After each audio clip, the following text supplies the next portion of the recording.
The meet and greet is 5:30, right? Right. 5:30 to 6.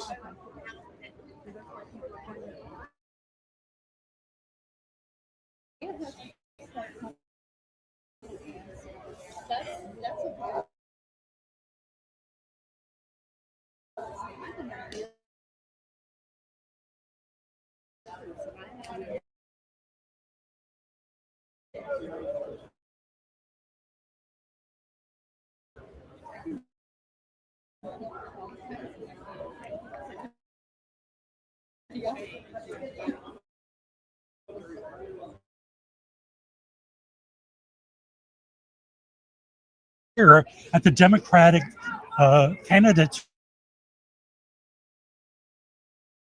Forum here in Florence. We're at this lovely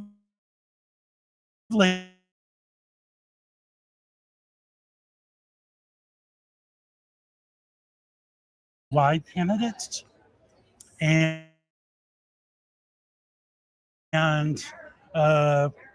what we're doing first, and this is what you're live streaming on, is we've just got people starting to arrive here, and we're just going to be looking in, seeing, and right behind. When you have a little time, John, come on up here.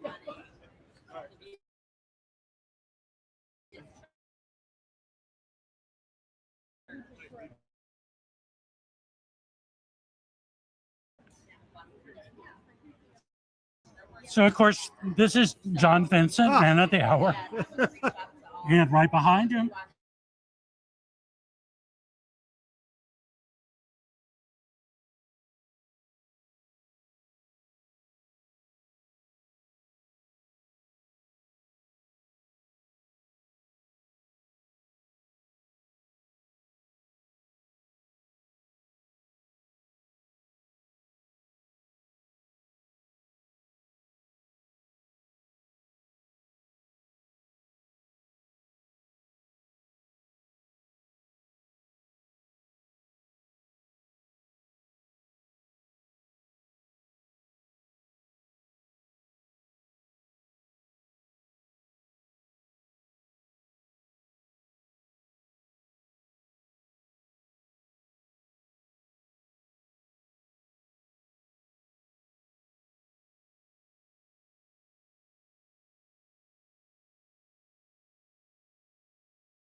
there we go. So we're all back live here now. You'll have to forgive me. This is not exactly my full-time occupation. I'm sort of learning a little bit of this stuff new. Again, if you missed the intro, my name is Scott Billings, and we're here at the Democratic Candidates Forum here in the beautiful SiMT Center in Florence, South Carolina. And today we're going to hear from all the statewide candidates who could be the time here in South Carolina with all the redistricting going on.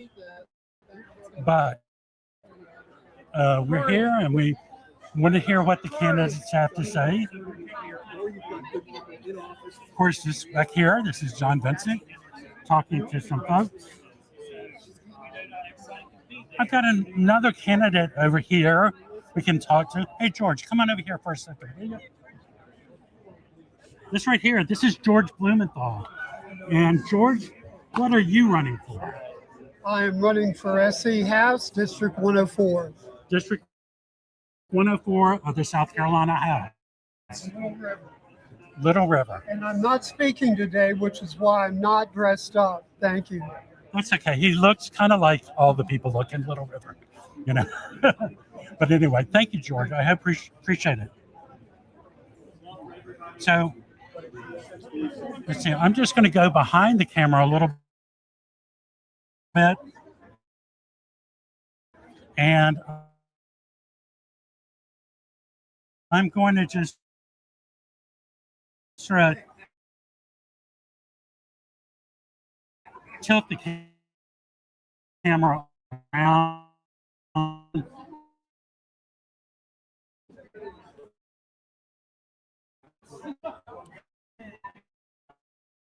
You can get a little bit bent.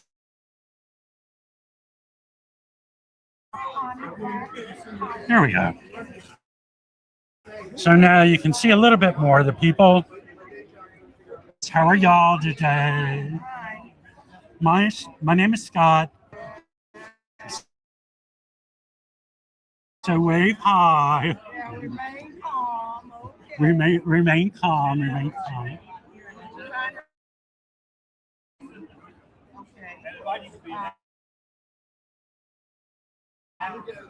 Okay. Okay. Okay.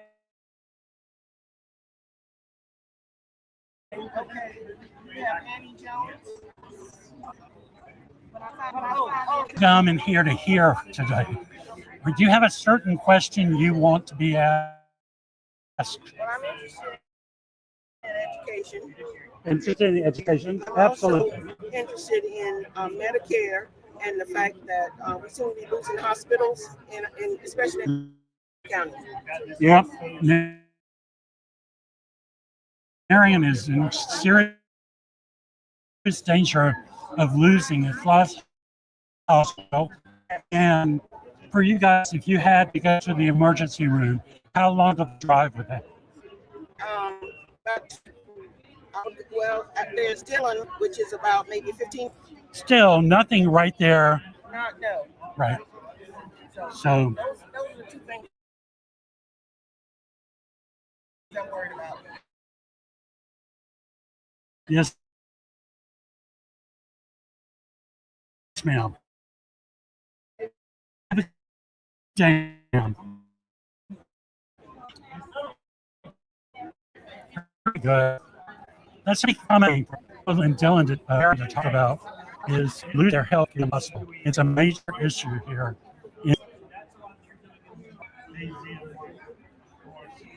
So I'm going to just walk around a little bit. And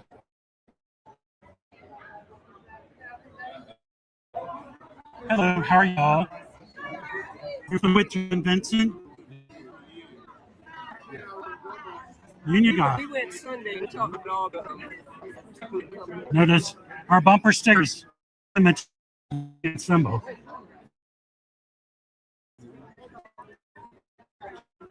Right there, printed by a union commercial.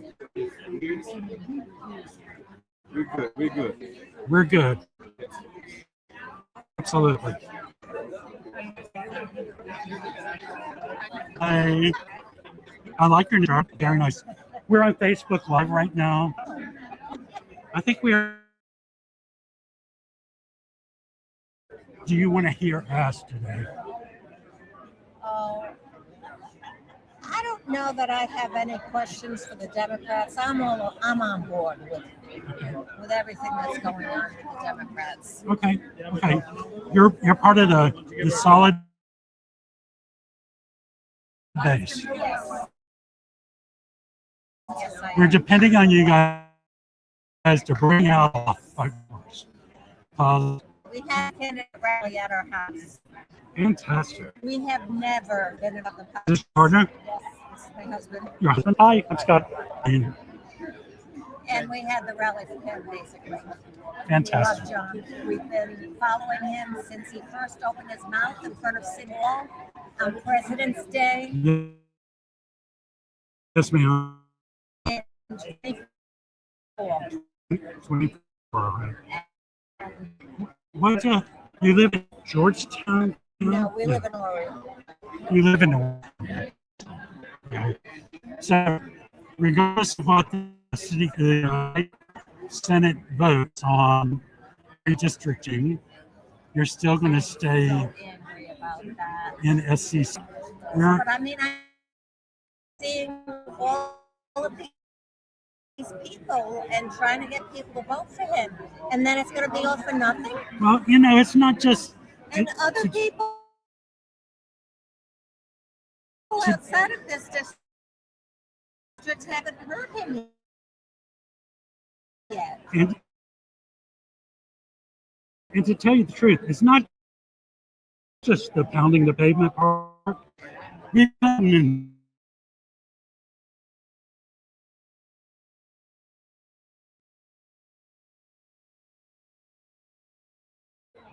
You know, so, you know. They're underrepresented and always have, and this continues the way they want. Anyway, well, thanks for talking with us. You have a great day. Okay?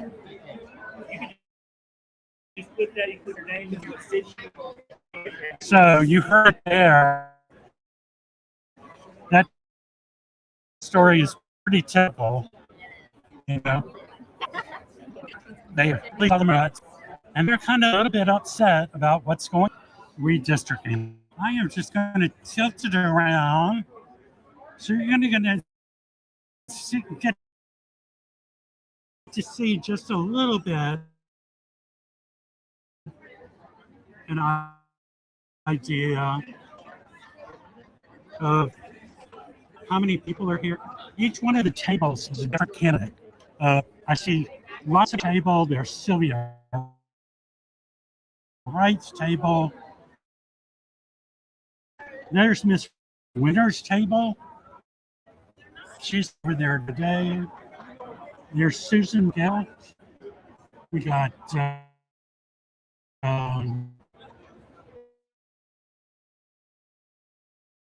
someone we could to be here today.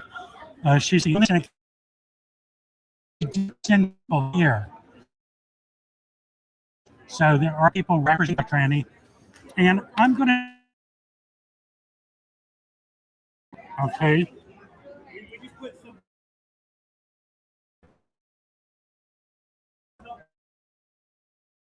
So I'm going back around here and see if I might, but I'm going to see and talking a little bit about Dr. Annie.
Okay.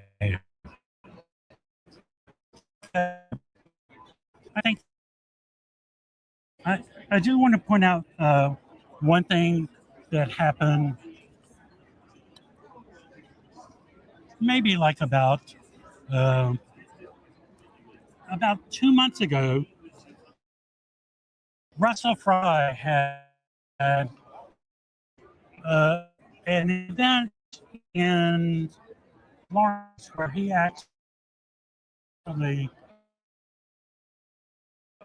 uh, uh, interviewed all the Republican Congress candidates.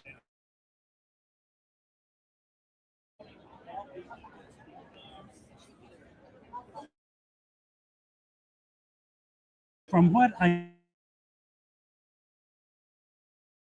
understand,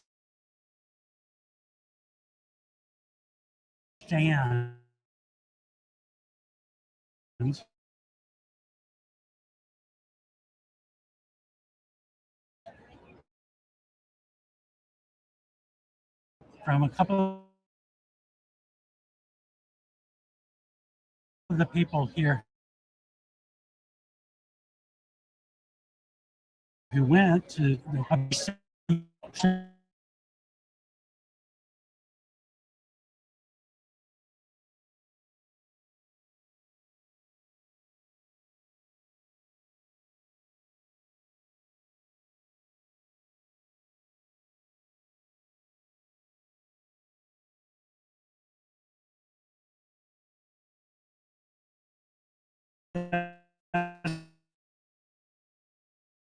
slide now. Yeah, they're there, and we're streaming to Facebook and YouTube. After COVID, so many people started staying home. That's what we were just talking about. You know, and it's nice for people to get out and connect face to face. So even if you're sitting at home right now, you know, it's great. It's great. This is Norm, and this is Shirley. You want to hear any of these candidates asked today? I think the question of the day is really what's going to happen in Columbia with redistricting. That's the top of mind topic that everybody's concerned about. I agree. You know, and of course, John Vincent is one of the people, one of the candidates is going to affect. But the people who are really going to be affected, the people in the PD, who we've been working so hard getting in a, and and learning all about what's going on with them. So it's just not fair. It's not fair to them. It's not fair to the people in Charleston either. I think it's going to be very confusing to the voters who go to the polls starting next week. In the early voting, they're going to be voting for candidates on the primary ballot, not in John's ballot, but in some of the other districts, where they're going to be voting for a primary and potentially vote for different candidates as they get redistricted. And that is going to be the worst thing possible. We're going to have our primaries on June 9th. Wide offices, the local offices in that area. Okay. Except then there'll be a runoff. If there's a runoff, the runoff 2 weeks later.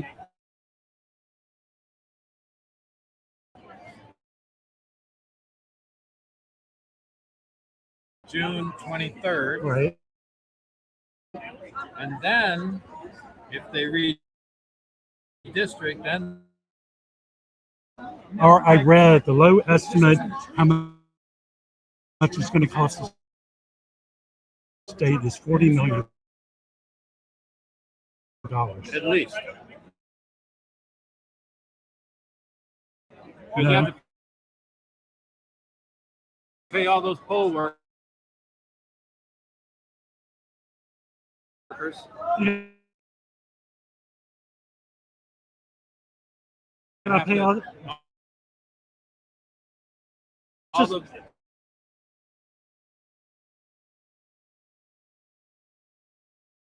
all the new ballots that are beautiful. well, you know, just bringing these guys Grand Master Chief orders to the candidates, to the folks that are going to be starting first, the candidates starting first. Age is going to be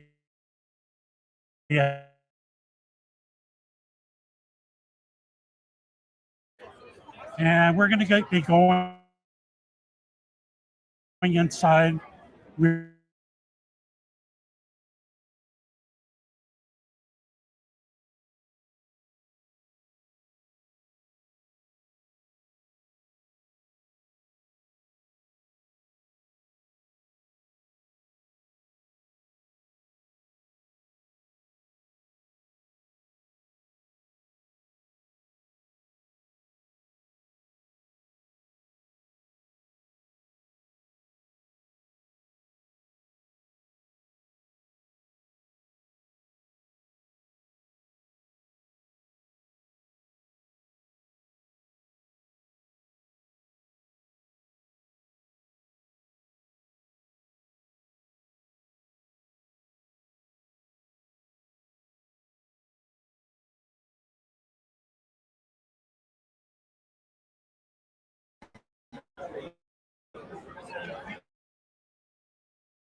this is a union guy here. I don't know if you noticed, but all the printed material, you know. Take some cards. Thank you. Yes, absolutely, sir.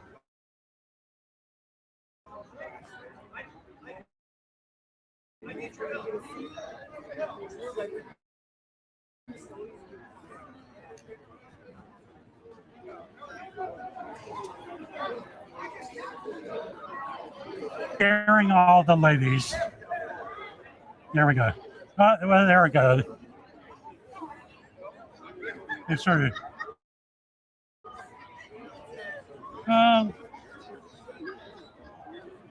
Here's the. Oh my goodness. So folks are coming in.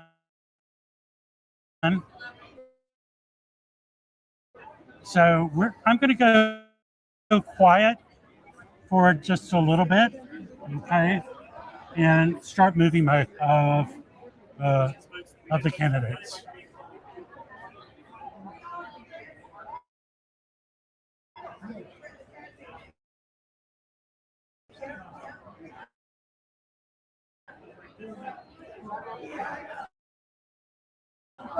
I told my daughter, I said, hey, you gotta get up here and fill a seat. Come on now. Yes.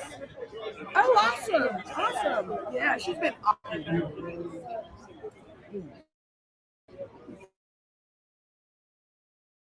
Yeah, yes. Oh.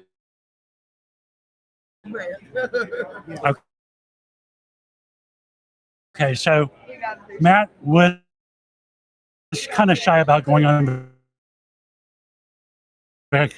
camera before.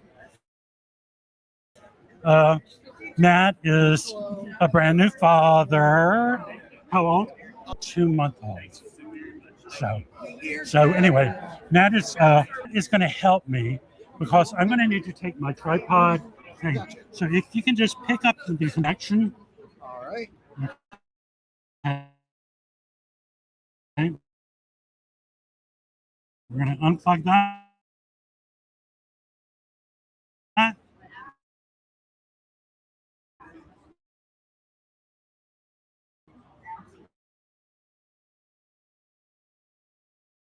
And then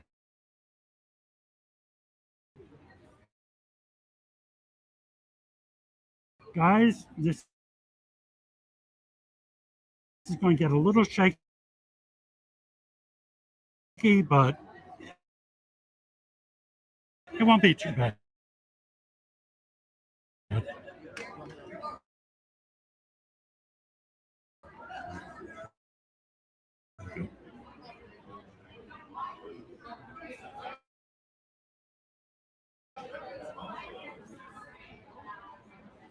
We're just walking into the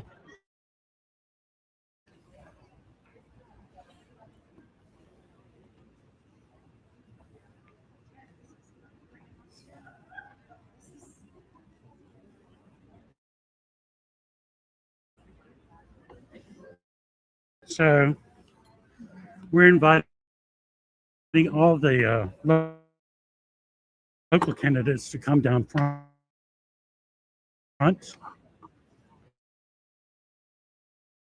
Remember me? I do. How are you? That's Matt. How are you guys doing?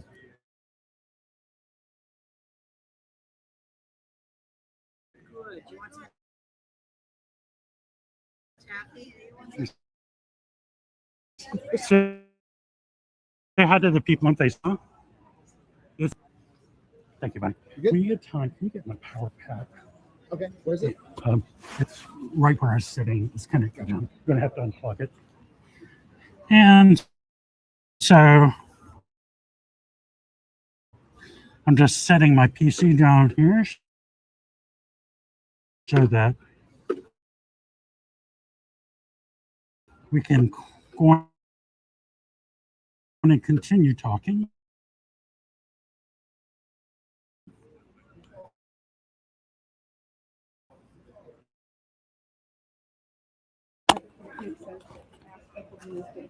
I put all the programs here because I thought people Sure. would move down, but it's going to look like the room's much fuller.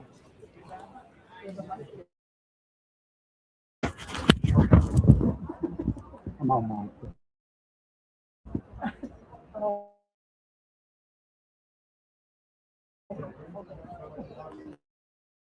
So, like the, I was thinking right, Reserve those.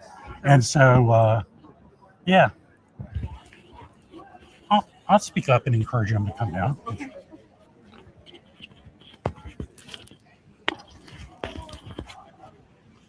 See if this is on. So we're going to see if we can't get some of these folks to head on down. Hey guys, if some of you guys want to just come on down to the front, that way you'll be able to see the whites of their eyes. Oh, this is a mic for live. Yes, this is going to Facebook. Yeah. No, my big voice is big enough to get to everybody in this auditorium. But if you want to kind of move down,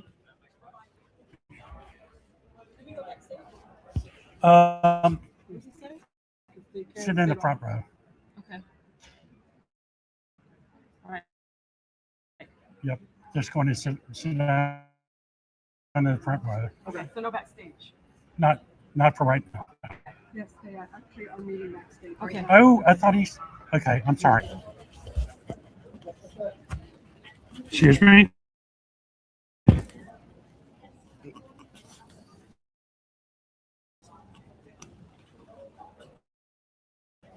Kelly says the streaming quality is not great and that some people can't hear you. Yeah, I got that. Okay. Well, Yeah, we just got told that our streaming quality is not very good, and there's a little problem with the Wi-Fi. But you know what? We're not really going to worry about that because we're going to get as much of this event as we possibly can. All right.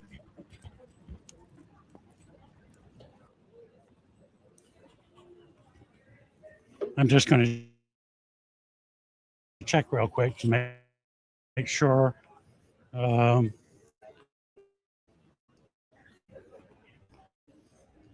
we can Just I'm good. How are you?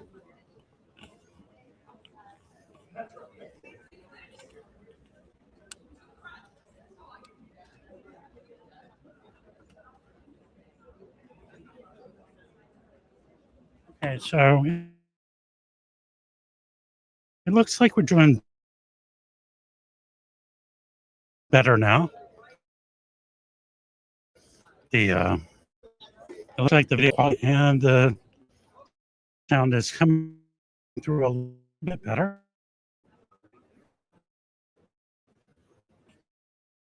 And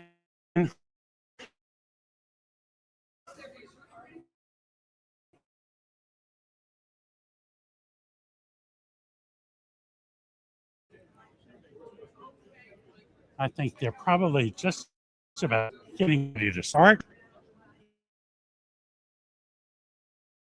Come on forward, guys. Come on forward. Sue. Yeah. This row. Okay. And then down. How you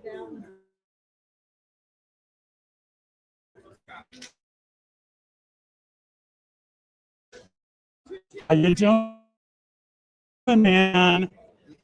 This is Brandon. He's one of our Facebook people out there. My name is Dan. You are running, aren't you? I am, but I'm not talking today. I'm not ready for all that. Sit down front though, All right, because I think I know he's going to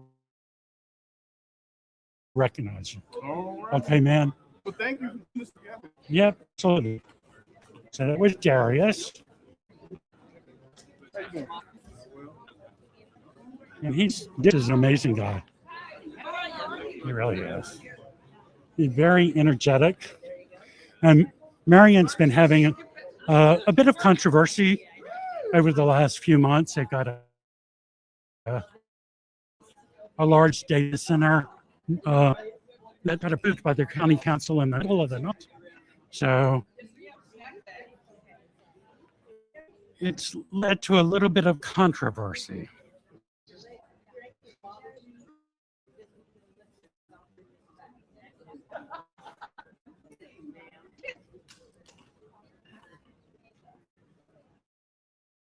John's greeting a lot of the candidates. John's up on stage with his wife, Deb, and they are with one of their campaign advisors, Jack Luber.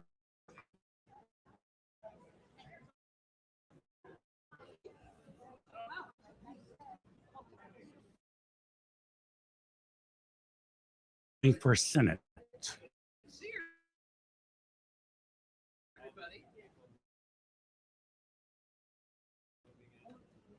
They're each going to make a statement, followed by a round of Q&A. So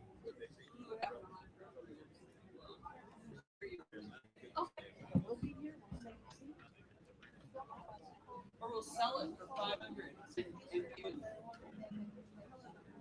Ooh, I'll try.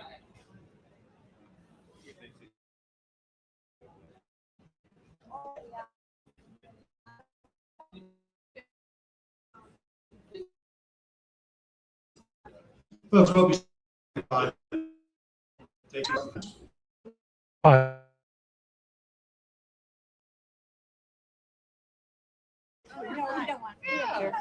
Here we are. We see them all the time. You see them all the time.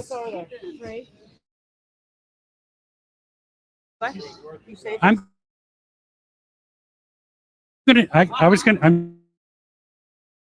gonna be getting up in anyway. Up and down, up and down. Can we get rid of here it is. Yeah. All right. It's a campaign.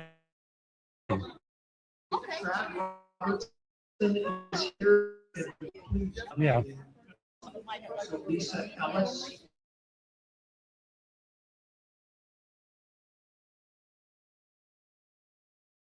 Take the best bits out of it. You know what I'm. Social media. Yeah, because I follow him on social media, and when I see it, I will critique you and let you know. Oh, well, a little bit of a novice. I'm a big YouTube, I hate to say this, I don't watch conventional TV at all anymore. I will catch a game, like a football game, basketball game, if it's on cable. Sure. And if I can stream it, I will stream it before. What's your name? What's your name? Kenny. Not even,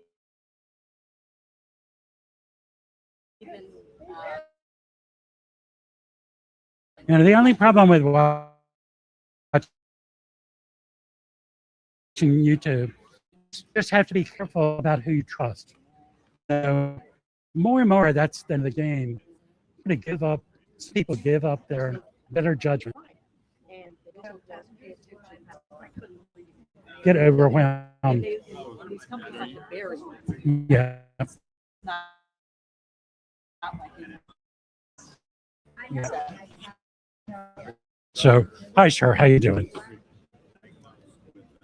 So, actually,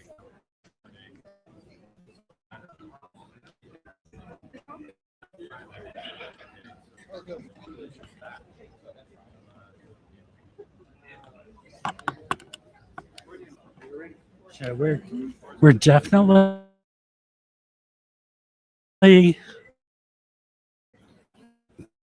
went up.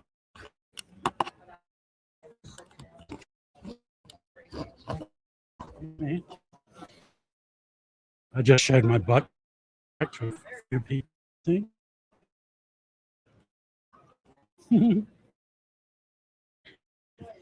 Anyway.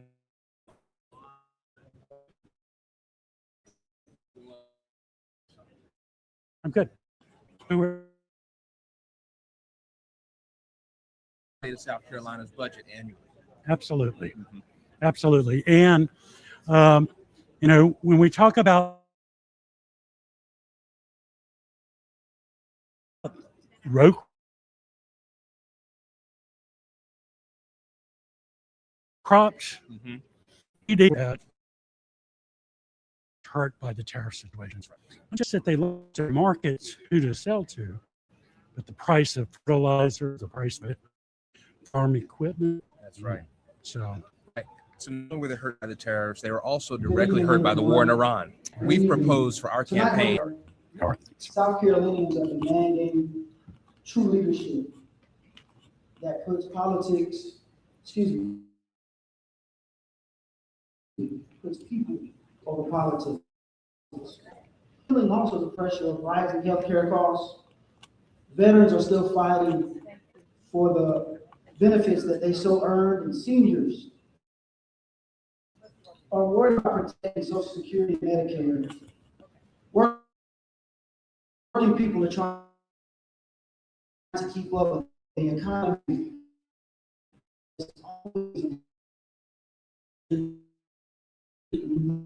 Even their time for the last years. Not as a campaign slogan, but it's a way of life. John Vincent has served in the U.S. Army, the U.S. military for 20 years. He's a president who understands what leadership really is. The responsibility, the sacrifice, standing up every day for the young person.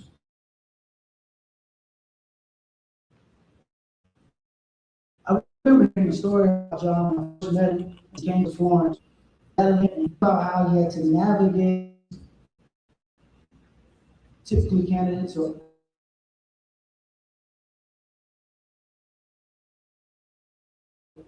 typically candidates will leave, but he stood there and listened to his son. That's not our politics. That's who John. John understands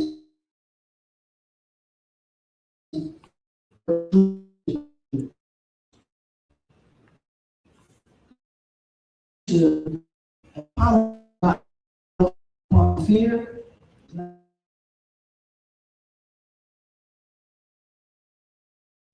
That no matter, regardless of your zip code, your race, your income, or your background, you deserve to be heard. You deserve to be respected. You deserve the support when they come home.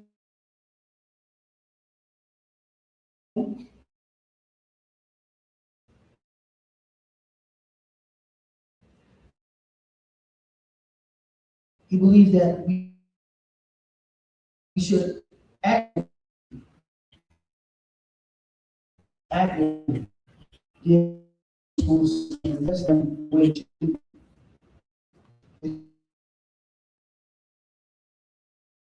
John Vincent is offering something so different.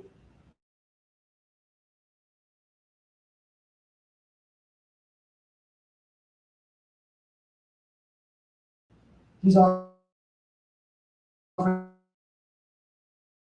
integrity, accountability, offering leadership service. That's John Vincent. Every day in the Congressional District. So tonight, let us stand together, organize together, and let us vote. And remember to vote. Voting is not a privilege, it's your responsibility to vote.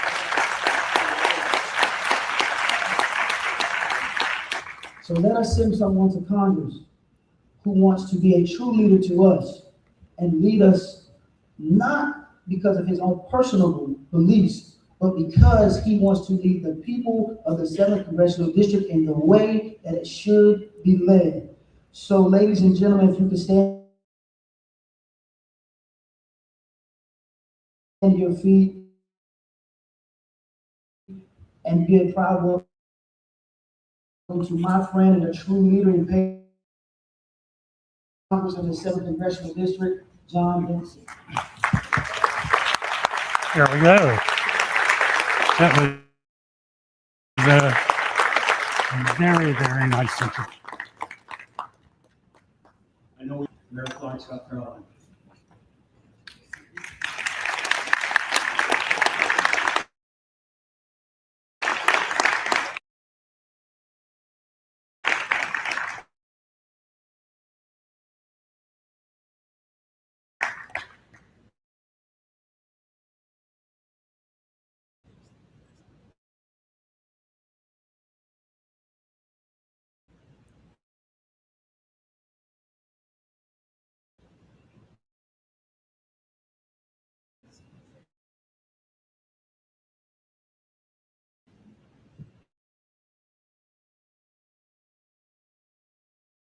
Good afternoon.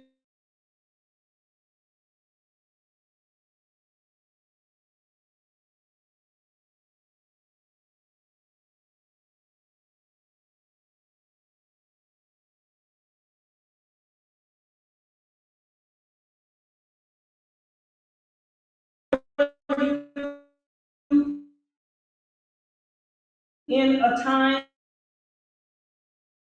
when this nation is wrestling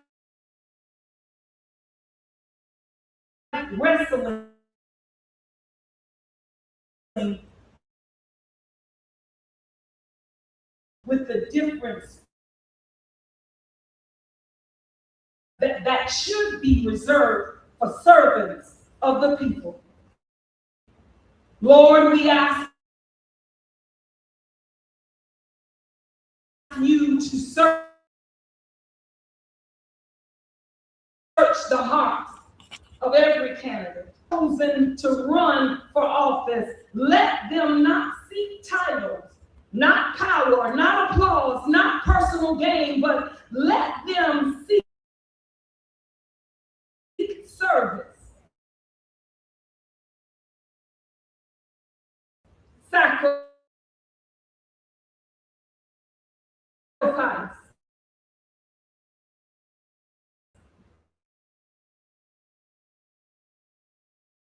And the greater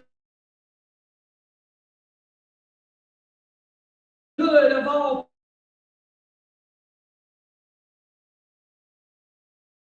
people.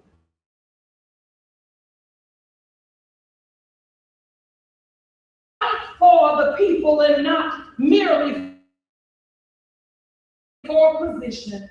God, we confess that we are tired of the same old thing.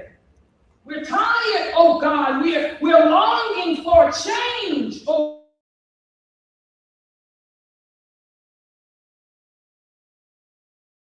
and love for humanity. We need leaders who will hear the cries of the hurting.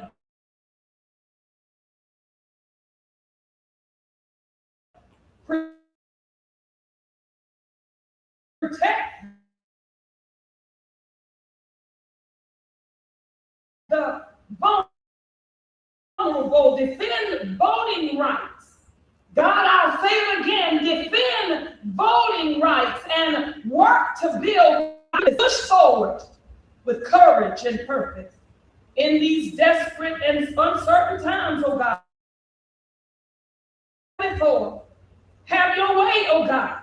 Have your way, oh God. Let justice roll down like waters and righteousness not like a mighty stream. May produce leaders who will serve with honor and heart, that will seek the welfare of all your people. And it's a holy name that we count these things done. Let every heart in the house say, amen. Amen. Amen. Thank you, Madam Mayor. Matt Shackman, we're to lead us in the Pledge of Allegiance. If everyone will stand, please, as you can.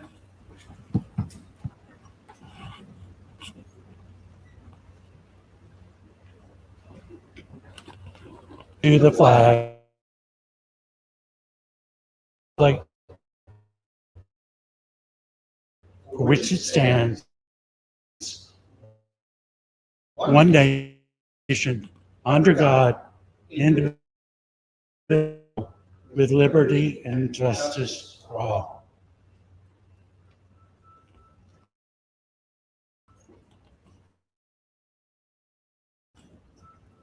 Thank you, Jack.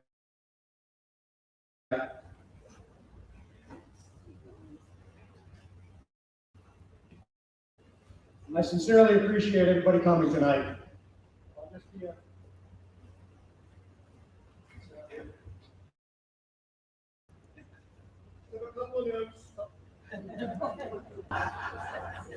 We have some beds out in the atrium for you. A father of two. 5 weeks ago, a grandfather of one.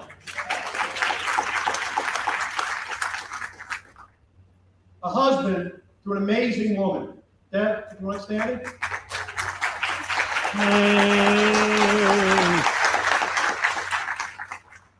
I'm also a 20-year Navy retired submarine command master chief.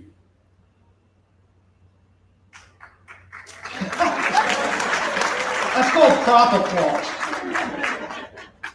I'm also a small business owner. And lastly, I will start the convention this year with the last words I said at the convention last year, which I believe last year got some Snickers. It's not going to get Snickers this year. Lastly, I'm the guy who's going to beat Russell Farrar. Yay!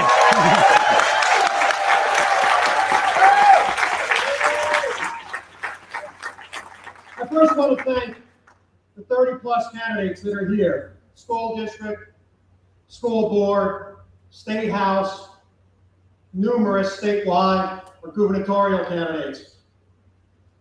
My vision for this was fairly simple. I've always been on the voting side, never on this side. And more often than not, when I went in the booth, I was wondering who the heck these people are that I was voting for. So my vision was, can I get 400 or 500 voters to meet 20 or 30 candidates and also our incumbents?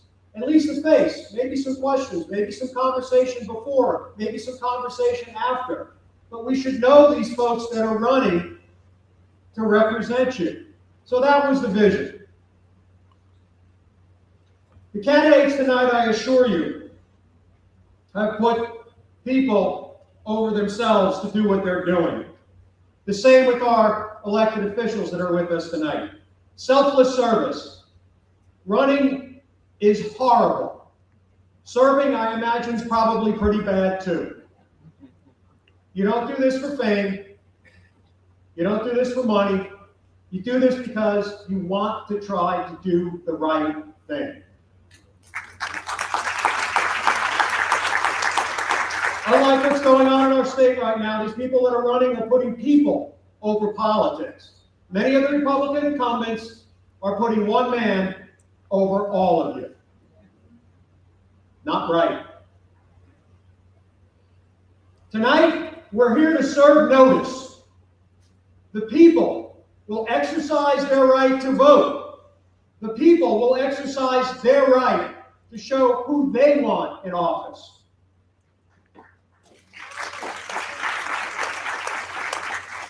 You have a choice between incumbent Republicans who want to tell you who the representative is going to be. The people tell them who they are going to be.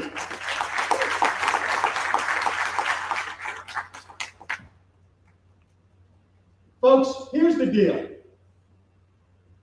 The strategy by the Republicans in this state is based on two things. Go crazy for the guy in D.C., 35% of the voters will go crazy with you. They love it. It's fine. It's their right. What they're missing is there's 65% of moderate Republicans, of independents, of Democrats of all sizes, shapes, and colors that realize what's going on is completely unacceptable. They can do basic math. They think they can win because they think we'll stay home. That's the only way this works for them. Is if we say, why bother? If we say it's too chaotic. If we say they took our representative, so now I'm mad. If we say I don't like the person who won the primary. If we say this, that, or the other thing, then they do win. Here's my challenge to you. 300 or 400 people leave here and you harass 10 people who you think are persuadable to vote for these candidates you're going to hear and see and meet tonight. Harass them. We now have 3,000. And if all of those 3,000 do the same, we have 30,000. And if we do that again, we have more than enough votes to carry every stinking election in our great state.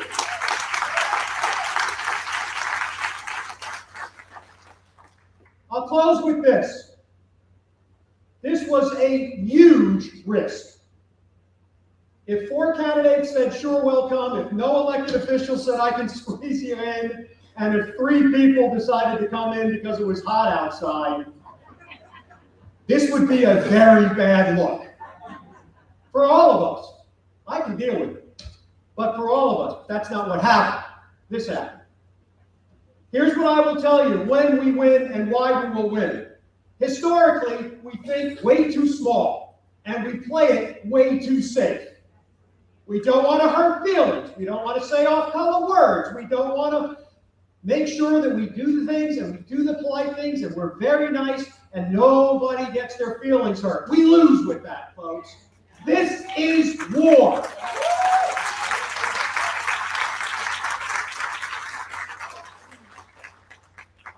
If we treat it as such, we will win. If we do not, we will lose. This room and the people in it, you're already here, so I'm not preaching to you.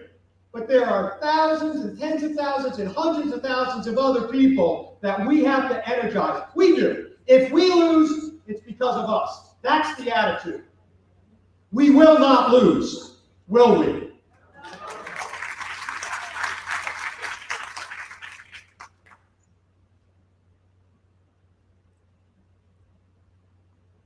Nothing will stop us by us. So I'm going to ask this. Are we going to let anything stop us from shocking the political world in 2026? No. I can't hear it. No. I still can't hear it. No. Stand up and yell at me. No. Stand up and yell at me.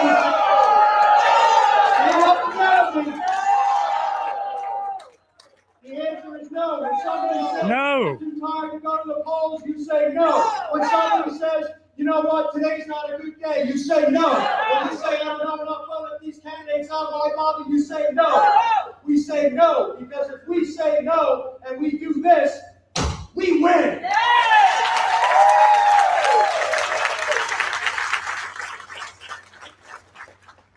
Pretty good crop, you know.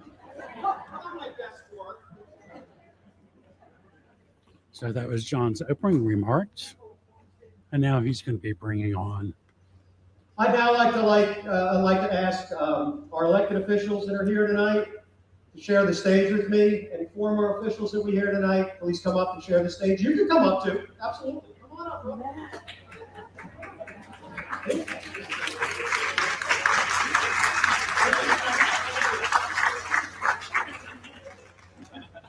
He's inviting the elected officials to come up. I'm here because I wanted to see Vincent, but I actually wanted to be here more than that.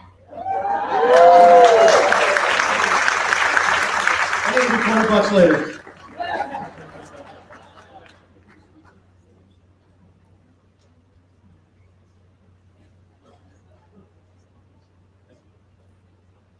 Good evening. Good evening. To the rest of you, good evening. Good evening. The ones on the back side, good evening. Good evening. Listen, let me thank you all so very much. Thank you, Congressman, for putting this together. I'm Terrell Alexander in the South Carolina House of Representatives, District 59, which you all are in my district right now. I left the General Assembly to come here today. We are in session right now. You all heard what was happening, what's going on. On last evening, they changed the rules so that they can change the rules. Are you with me? Yes. They did reapportionment. That's a change of rules. And last night, they could not move in the back. We couldn't move fast enough, so they changed the rules. We had over 500 amendments there. We'd have been there for the next week. They changed the rules so that they can change the rules. We have problems. We have issues we need to contend with. And it starts with us voting. How do we get here? By not voting. How we get out of this situation? By voting. If you want to see a difference in Washington, you want to see a difference in Columbia, then you go out and you exercise your constitutional right. As the Congressman once said, that if you didn't think your vote counted, why are they trying to diminish it? And in some instances, like people of color, why are they trying to take it away? Because your vote counts. Every vote matters. And if we don't do that, we become sounding brass and tinkling cymbals. Right now, the 7th district is intact. Next week, we may not know where the 7th district is. Right now, the 6th district runs through Charleston and Columbia. Next week, it could be back in Florence. We don't know what's going to happen. We have no idea. And I'm here not because of the power and the influence in Columbia, Senator Glover, I'm here because the power and the influence are in the hands of the people. And if you don't use that power, if you don't use the power to vote, ain't nothing you can see. Not one thing you can see. So we gotta vote. We gotta vote. We gotta make sure everyone in our house and our immediate family vote. There were over 300,000 people registered, particularly African Americans, registered and did not vote. 300,000 registered voters and did not vote. If a third of us come out, we'll transcend South Carolina. We'll make a difference, and we'll put candidates in there who are for the people and by the people. So I challenge you as I get back on this road, they'll be there when I get back. They'll be here all night long. I challenge you when I get on this road that you all promise those that's coming behind you, your children and your grandchildren and their children, promise those that are coming behind you that you're going to leave something worth them coming. God bless you, and heaven smile. Thank you very much.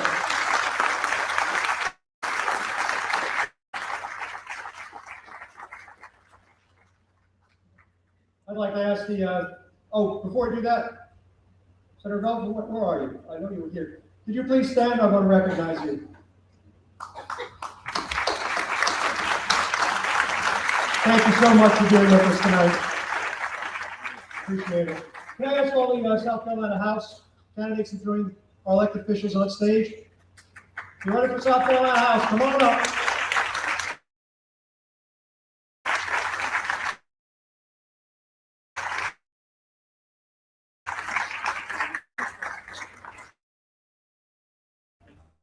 Photos. These folks are coming in office. Get a picture of them. If you get a chat with them before, some I'm sure will stay after the chat with them before. But what I'd like to do is, I'm going to get out of their way though. Come on up. Here we go. Get close up there. See? I'm not in charge now.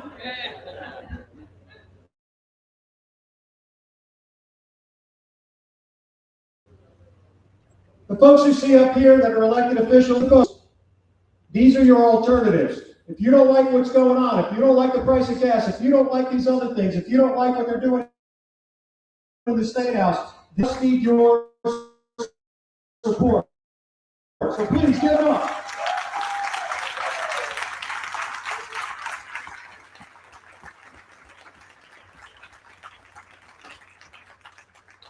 Thank you, folks. Thank you so much.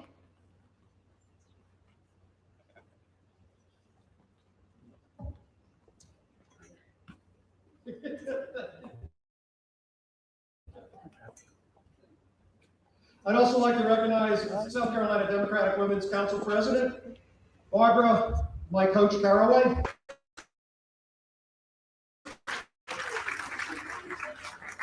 You know Barbara, here's the rules. I'll tell you why she's my coach. Barbara says, John does. Thank you, Barbara. Do we have any county chairs here? Any delegates here? Any county chairs or delegates? There we go, Mike. There we go. There we go. Stand up, stand up, stand up, stand up. Without our delegates, without our county chairs, we don't get it done, folks. This is the funnel. Candidates can't win without them. We can't win without them. You can see the work's coming together here. This has never happened before. What we're putting together has never happened before. The energy has never happened. Before we bring out our candidates for governor, I want to say this to you. Leave you with, like I'm going to stop talking. I want to leave you with this thought though before I move on. Slick politicians choose words. Remember what I said earlier? We're in a war here. Those aren't words to me. Not going to fight it with violence. We're not going to fight it with fists. We're going to fight it with our ideals. We're going to fight it by not backing down. We're going to fight it for pushing back when we get pushed on. So smooth politicians choose words. Warriors choose weapons. And that's what we're going to do. Without further ado, I would like to invite Dr. Jeremy A. Johnson and Mr. Billy Webster to the stage.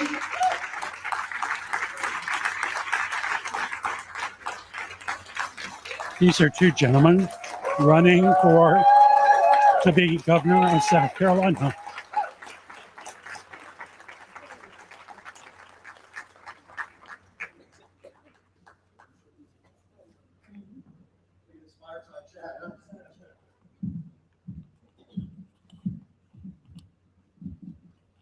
So I'm sure there were those, perhaps some folks running on the other side of this fence here, or perhaps the guy I'm running against that, oh, it's staged, they screen the questions. We make sure, those phone-in calls, the guy running against us.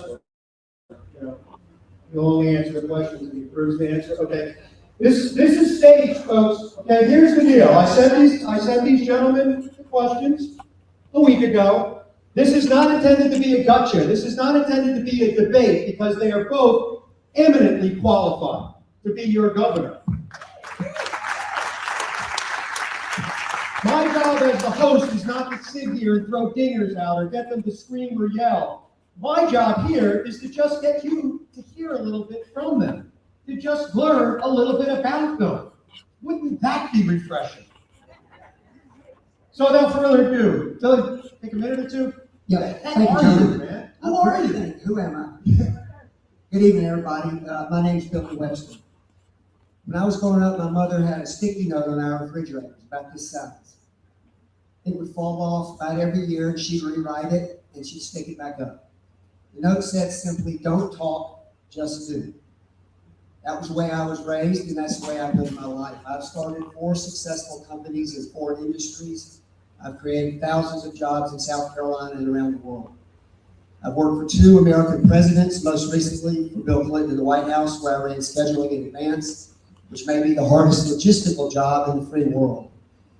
In the areas of healthcare, education, and conservation, I've spent 40 years working in the vineyards. I was chairman of the board of the largest healthcare system in South Carolina, Prisma Health. I was chairman of the board of Spartanburg Regional Healthcare System Cancer Center, and I'm on the board of MD Anderson Cancer Center in Houston, Texas. I also teach healthcare policy at Walker College. I was chairman of the board of the Nature Conservancy, which is South Carolina's largest conservation organization, and I was chairman of the board of Converse College in Spartanburg. When I look around this state, I see crumbling infrastructure. I see unbridled development that's threatening our beautiful places, our clean water, our rivers, our estuaries, our salt marshes, our beaches, our oceans. I see 500,000 uninsured South Carolinians. And I see an affordability crisis. I feel an affordability crisis that affects every family in South Carolina.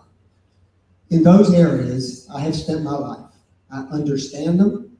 I think I know what the solutions for our state are. And I'm looking forward as your governor to dealing with those. I will not talk. You will see me do. Thanks, sir. Dr. Johnson, the floor is yours. Good afternoon, everybody. I am State Representative Jermaine Johnson, and with your help, I can be your next governor of South Carolina, y'all. Listen, I'm honored to be here today. If any of y'all have been tuned in to what's been happening in our State House over the last few days, you've seen that we have been up there fighting this ridiculous redistricting situation that we've had. I've been up there all day fighting what they're trying to do to us. They're trying to silence our voices all across the state and all across this country. And I've been in the State House for 3 terms now, 6 years. If anybody has been following what I've been doing for the last 6 years, I have been the fighter up there this entire time. I've stood up there for hours upon hours upon hours, holding some of these ridiculous bills up. And I want to make sure that the people of South Carolina have true representation. Somebody who understands what it's like to be the least of these. Because that's what the Bible talks about, the least of these. And I understand what it's like to be homeless. I understand what it's like to lose a brother to gun violence. I understand what it's like to go through the affordability crisis that we're all in right now. But I also understand what it's like to pull yourself up by your own bootstraps. I understand what it's like to go through adversity and triumph through all the adversity, to get your education, to go through all the different things that you all have had to go through, and to make something of myself. But not just to make something of myself for myself, but to give back, to reach back, because it's no fun being on the mountaintop by yourself.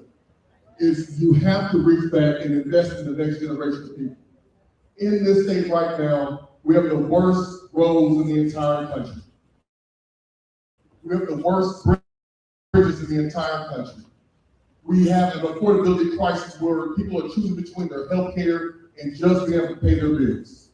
We have over 600 unsolved murders in South Carolina just since 2020. We have all these issues right now. These people up here in the state house, when they have a supermajority in the House, a supermajority in the Senate, they refuse to solve the problems of everyday South Carolinians. And as your next governor, I can promise you that I will not stand for the social issue things that are being dictated by Fox News and CNN. I will get right to the issues. We will expand Medicaid. We will pass a hate crime bill. And we will increase the quality of life for you. Thank you so much.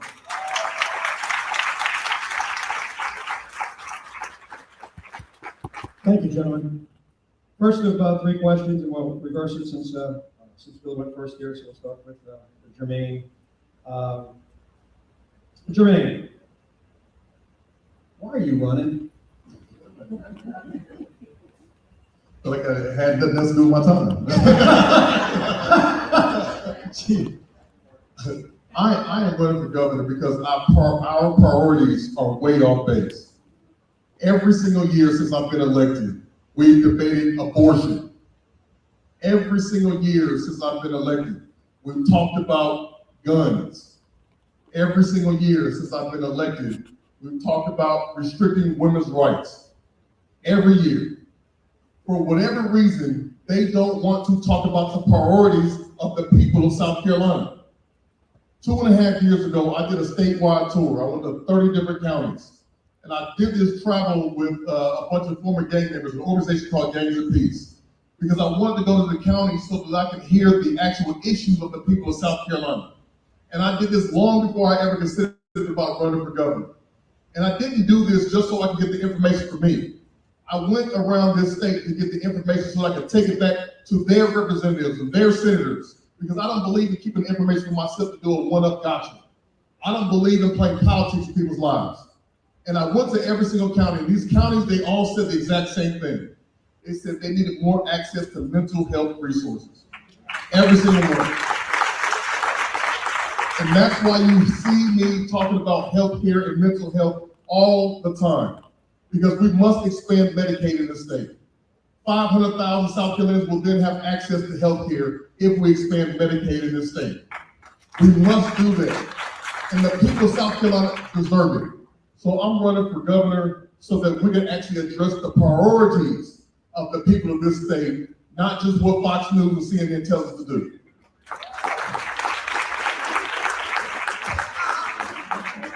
Don't you stand up until don't. On microphone. Sir. First off, I don't know about y'all, I feel better knowing that Dr. Johnson is in that state house fighting for us. Everybody in this room knows we've lost every gubernatorial election since 1999 when Jim Hodges was elected. 25 years of Republican domination of this legislature has brought you 500,000 uninsured South Carolinians. It's brought you crumbling infrastructure. It's brought you a threat to the state's most beautiful places. It's brought you an affordability crisis. We both say it gets worse. Here's what we have to look forward to. Senate Bill 1095, which criminalizes a woman's right to choose her own reproductive path, will never go away unless we win this election. I have 3 daughters. They have the BRCA1 cancer gene. They have an 80% chance of developing breast or ovarian cancer in their lifetime. The only way to stop that cancer in their generation is criminalized in this bill. My girls cannot and will not move home because of Senate Bill 1095. This legislature has bent a knee in fealty to Donald Trump to circumvent 240 years of well-settled practice. Every 10 years we have a census. Every 10 years, Republicans and Democrats, with 2 years of research, go into a room and they settle our maps. They do it together as they did 7 years ago. Now, because Donald Trump wants it to be, they're cheating. They know they're not going to win these midterm elections. They're cheating. Dr. Johnson is trying to stop that. Sir, thank you. But it's wrong. They're trying to disenfranchise 25% of this state, every African-American voice, including my friend Jim Clyburn. That's not going away. We have 4 election deniers running on the Republican side.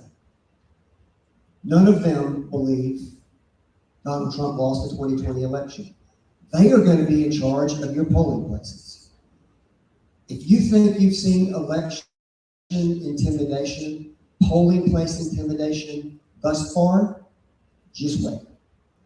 What is worse to me in many ways, and it's in part, honestly, the reason I got in this race.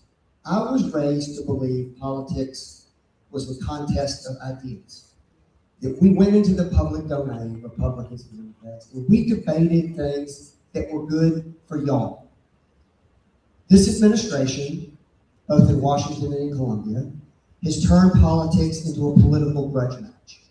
There are only winners and losers, and we all suffer. Politics has become vindictive, vicious, and it's just wrong. The book of Matthew tells us how to live our lives and how politics should be conducted. But we don't do that anymore. Civility is gone and it's been replaced by something evil. And I hate it, and I will not stand for it. I'm running for governor to win. It's not enough to win this primary. We have to win in November. There is no plan B. If we lose, you've got 10 more years of exactly what you got now. No health care for 500,000 people, bad roads, bad education systems, a threat to our beautiful places, and an affordability crisis that will not go away. I was raised to believe that winning is everything. It doesn't count when you come in second. And I intend to win in November with your help.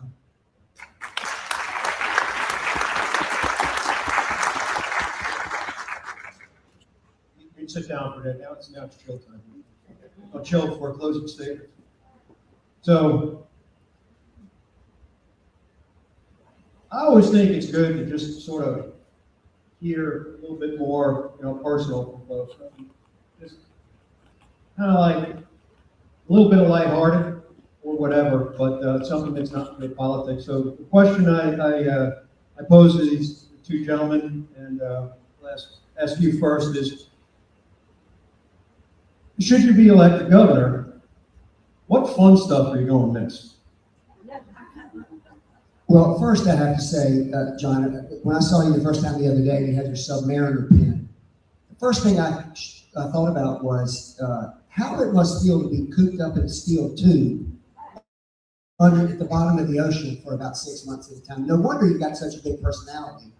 Because down there at the bottom of the ocean in a steel tube, there ain't much going on.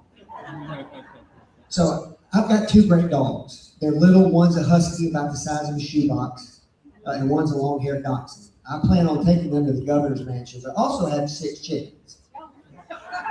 And I don't think they're going to let those chickens in. Smokey, my favorite chicken, is going to be broken-hearted. I'm going to have to leave behind, and I'm going to miss my chickens.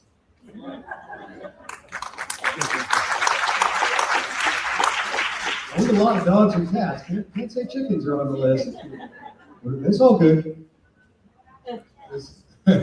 So I've got 4 children, and all 4 of my children live in my house. My oldest is 18. He's a freshman in Minnesota College. And I've got a 12-year-old, a 6-year-old, and a 4-year-old. The thing that I would miss the most is just being dad. Being able to come home and have my children run up to me and ask for a hug.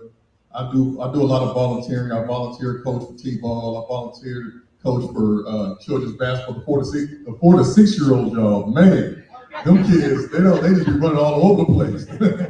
And I volunteer coach, and I do a lot of volunteer work in my community, in the parks and things like that. I would miss just being able to volunteer and have my children around, because I try to take my children to have them be involved in a lot of things. I like my children to have that servant's heart, to learn these things, because my children, they will never know what it's like to struggle. I struggled all of my life, and my children will never know what it's like to be homeless. My children will never know what it's like to be hungry. My children will never know what it's like to go through all these different things. And when they don't know about it because they didn't have to go through it, we have to figure out some other way to teach them some of these servant things. And that's why I have my children involved with as much as possible. I've taken my oldest son canvassing, I've taken them all over the place, because I want my children to see what a servant looks like so they can model that behavior. So I'll miss that.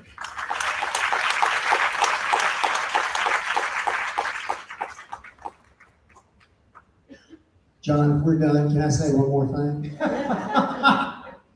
Jermaine and I have been doing this now. He's been doing it longer than me. We've been together on the campaign trail now for 12 weeks.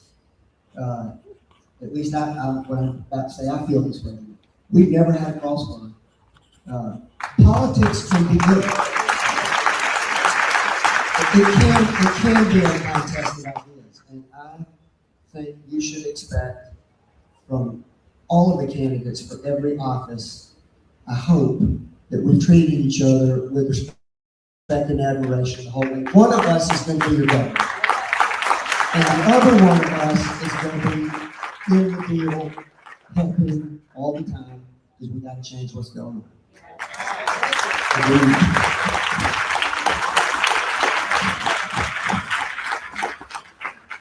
So I'm seeing the mic go back. I was going to ask if you had anything to close with, either one of you, but if you're good, are you good? Are you good? I just need to concur with what Mr. Webster said. I mean, this is a pivotal time for all of us, and I think this is not the time to cannibalize ourselves. I think this is the time. This is the time, and the thing that I tell people all the time: leaders, we do not have the luxury of holding grudges. We have to lead.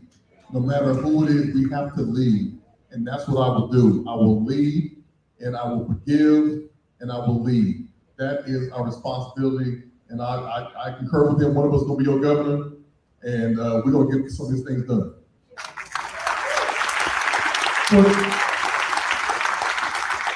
Before you leave, by the way, there was nothing there on the end there of what these two gentlemen said, like, say something nice to each other. No, that wasn't there. No, and that's important. Politics are politics. We have differences. We have different views. We have different visions. We have different thoughts. We have different ways to get to it. But we don't have to be, sailor almost came out of me. We don't have to be mean-spirited. I would tell you, we would be fortunate, we would be proud, finally, to have either one of these gentlemen as our next governor. So I want to thank you both for being here. Yay!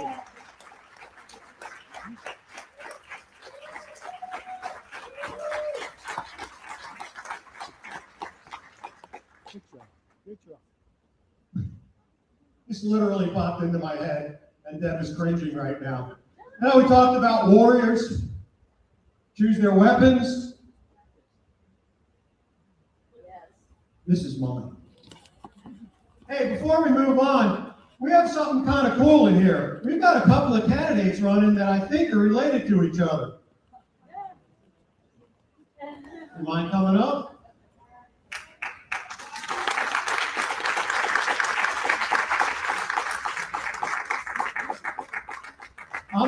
say who's who, because I think they're both sisters, but rumor has it one's a mom and one's a daughter. I'm not judging. Who might you be? Good evening, beautiful people. I am Lanika Shelby Williams. I am running for Florence City Council. And I'm going to let this person beside me tell y'all who she is. I'm Daymani Clayton, but please call me Monty, and I'm running for Florence City Council District 3. We are the first mother and daughter to run anywhere. And my daughter is the youngest candidate at 21 years old. So we are blessed to have been involved in community service for me since I've been 11, and her whole life. She ain't had a choice. And we are running because we want to serve. We want to continue to serve. We've done a lot with no title. So it's not about a title. It's not about power. It's not about donations. It's not about recognitions. Because if it was, we would have stopped one time ago because we ain't had none. And still don't have it. So we are here for the people, and we will continue to be here for the people because community first. Thank you.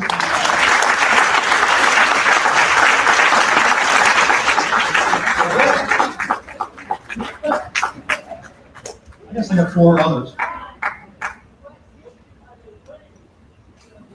I'm at large. And she's so everybody in the city. At large and 3, correct? Yes. At large and 3. Large 3.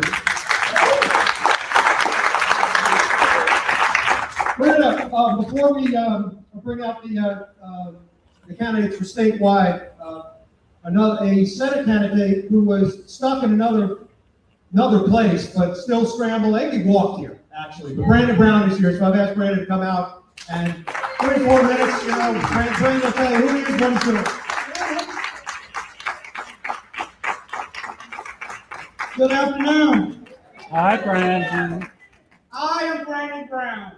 I've been Vice President of 3 HBCUs, the Chief Deputy Tax Commissioner in Chatham County. My family operates 2 small businesses in the upstate Family Funeral Services. And yes, I rise today to let you know that I will be sending Lindsey Graham home.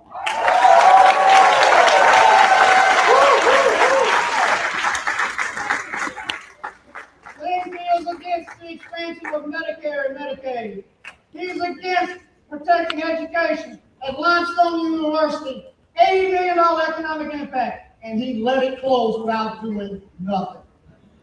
And ladies and gentlemen, he supports this president who promotes the genocide over in Gaza. He supports this president that just this past week said he doesn't care about your pocketbooks. That's right. He supports this president that put us in a war of choice that is costing $1 billion a day. And with your help, the first thing I'm going to do in Washington, D.C. is offer articles of impeachment to Donald Trump.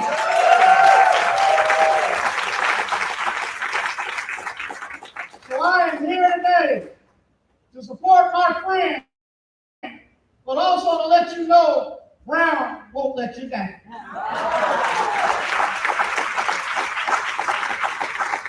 So repeat after me. Sing. Lindsey. Home. Sing. Lindsey. Home. My last 3 things. I'm going to ask for your prayers. Running across statewide is not easy. I'm going to ask for you to go to my website, brandonpbrown.com, look at my policies, and put in $1 or 2 if you can. But more importantly, I would never want Lindsey Graham's family to call on my funeral home for my services. But I want you to help me bury Lindsey Graham's political career. Thank you and God bless you. Good luck in your undertaking.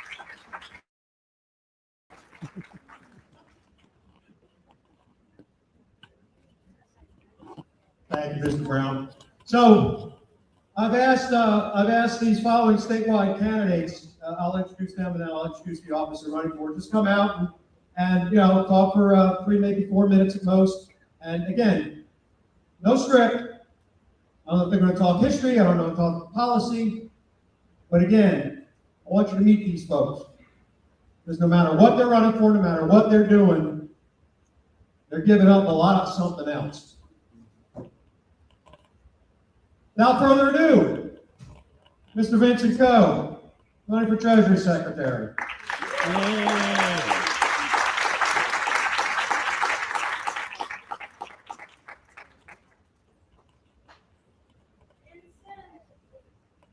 Florence. It is a strong name. Hello, Florence. All right, I got to do it just like I'm in Greenwood and any place else. Fired up? Fired up? Fired up? Absolutely. My name is Vincent Hosts. I am a native of Darlington, South Carolina. Y'all, I'm home. This is home. I am home. I am home. I stand before you all today to let you know that I am in this for the people. It is fair time that we get off the sidelines and do something about it. So I will become your next treasurer for the state of South Carolina with your vote. Send me to Columbia, y'all. I need y'all to do that. So why am I qualified? Former bank examiner. I have been trained to verify and sworn to protect. That is what I have been trained to do. I know how to follow the money. I'm a banker. I'm actually a bank officer, vice president of a bank in Greenville, South Carolina. But less of the titles, I am for the people. Because it is the people that matter. It's the people that count. It is the people who we are supposed to be working for. It is the people who we're supposed to be working for. All that mess that's happening in Columbia, y'all are watching it. And that ain't just Columbia, it's all of these state capitals around the world. But we gotta send a message, y'all. We gotta vote, we gotta vote, we gotta vote, we gotta vote, we gotta vote. And I know y'all wanna do it, but what we gotta do after we leave out of here, we gotta tell 10 more. Raise your hand if you are at the age of 18.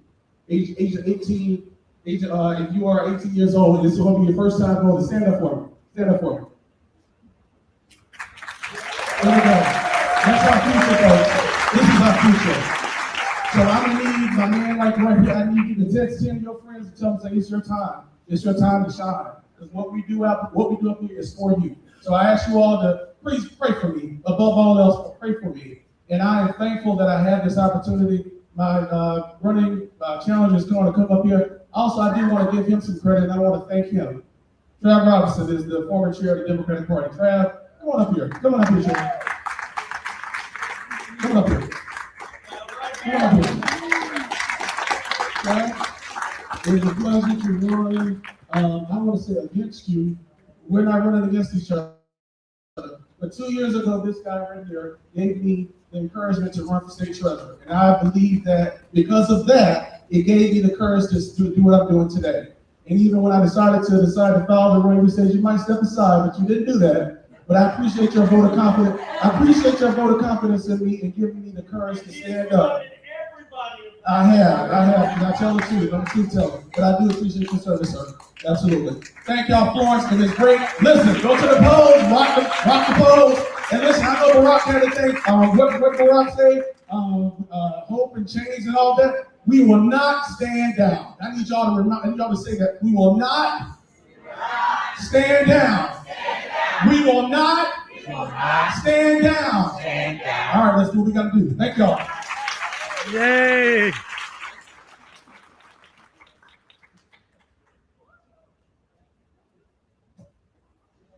That was cool. That was cool.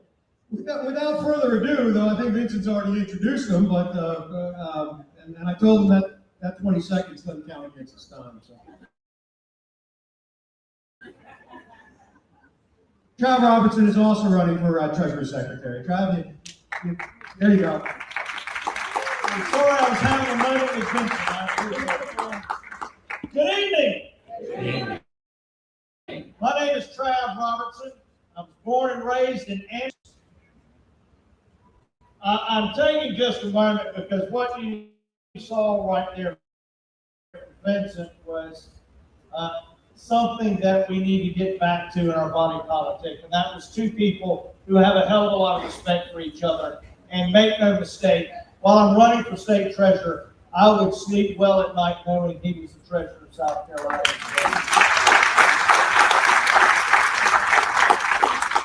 I worked for Grady L. Patterson Jr., who was a longtime state treasurer of South Carolina. Grady Patterson taught me, that's right, Sally, he was a Democrat. Grady taught me how to manage that office.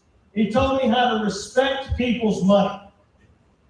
My mom and dad, my mother was a school teacher.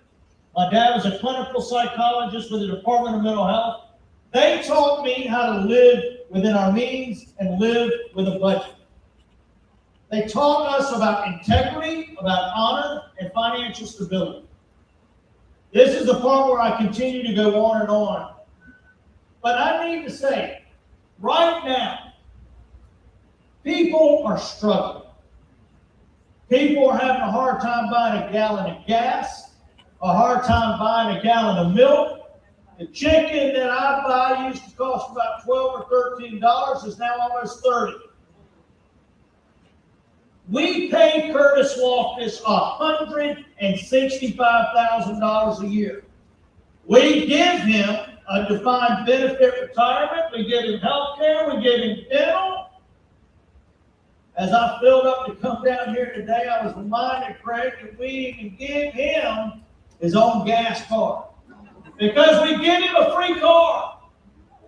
And ladies and gentlemen, he's got one job, and that job is to put our money, somebody's overtime, to make ends meet. Somebody's double shift in the morning to help maybe pay for a higher power bill or a health care premium or helping a kid get through college.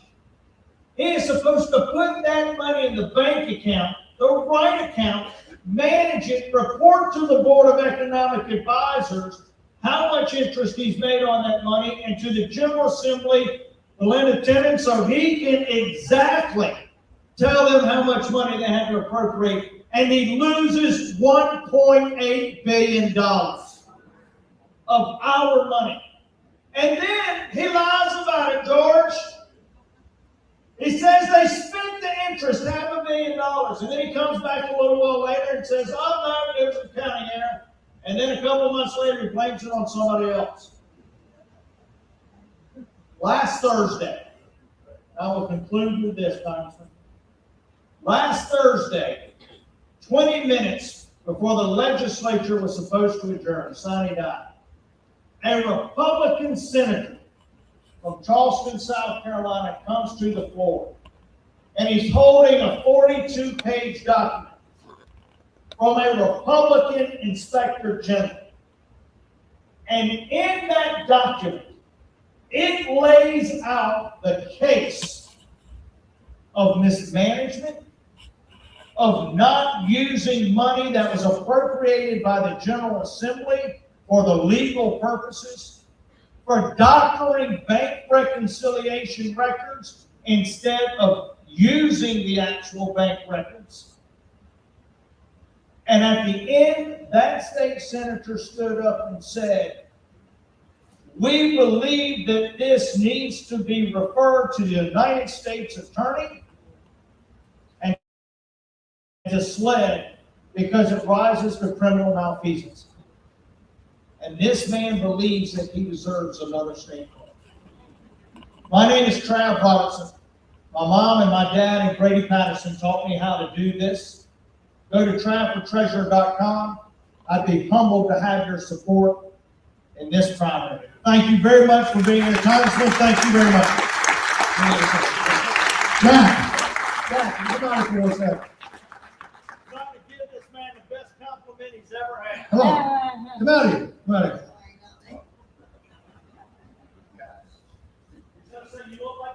We had a touch of reunion backstage. These guys were brothers, separated 43 years ago, and they just found each other again. Oh! You got to admit. Thank you all very much.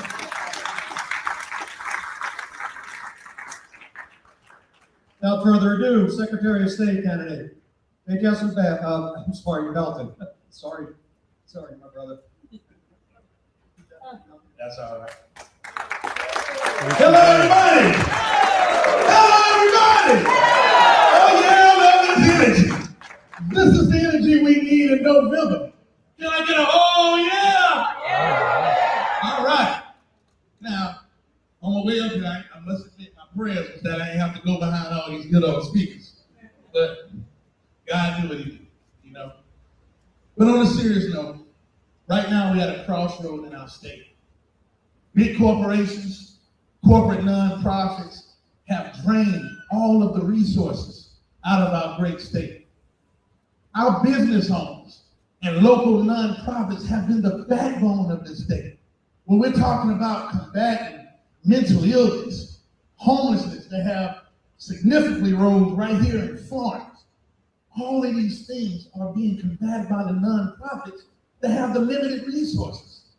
And these are the folks that we tend to try to put all the red tape around and be a watchdog for, when we should be putting these tax incentives in their hand instead of these big corporations. This is truth. Now, I must say, I had so many things planned to say today, but under our current situation, what's going on in this state, we must know already, like Congressman Vincent already said, we are at war, guys. Understand, we are at war. And you may not know, but just like these committees have been running by the Judiciary Committee so far as from the House and the Senate, the President of the Senate, also the Speaker of the House, these are the ones who have been weaponizing these things as it comes to redistricting.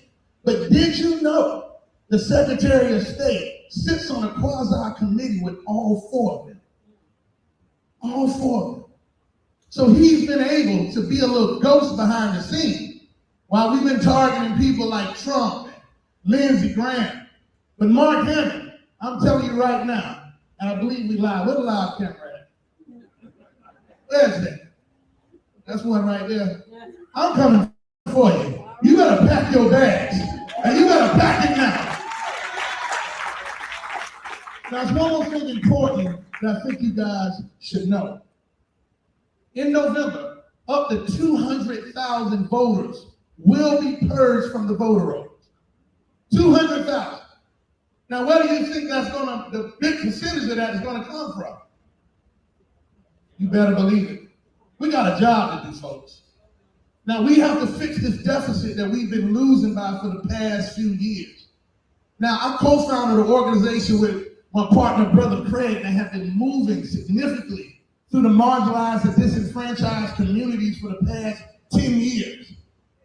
But it's also something that's missing from the Democratic Party. It's a vehicle that already been moving across our state with our young people and our missing voters. These are the DJs, the rappers, the singers, the comedians. All of these folks have their own apparatus moving right outside the party. So what I've done with my campaign, I've partnered with them. I've partnered with them to say, hey, we need you guys. We need these missing voters. Can we say missing voters? Keep that on your mind, because we need that, all right? But again, one of the things I do want to tell you guys, as it comes to these nonprofits that are very dear to me, one of the reasons that they have been limiting the resources is because they don't have access to Columbia like people like me who live there. So one of the plans I plan on doing is putting satellite offices in each county. Now, I'm not going to need to allocate a new budget for that because we have state agencies already in our counties already paid to be there. Let's just knock on the DMV door and say, hey, let's borrow one of these vacant offices to put a satellite office there. All right? So that our nonprofits who've been starving for years have a place to come into, get the resources, we can train them up and stop red taping. I know my time coming, and I see Congressman Vincent slowly inching up to me, so I'm going to inch on out of here. But you guys look me up, Jason Building for SC.com. I am running for Secretary of State. I will bring these missing voters in November so we can kick these people butts. All right.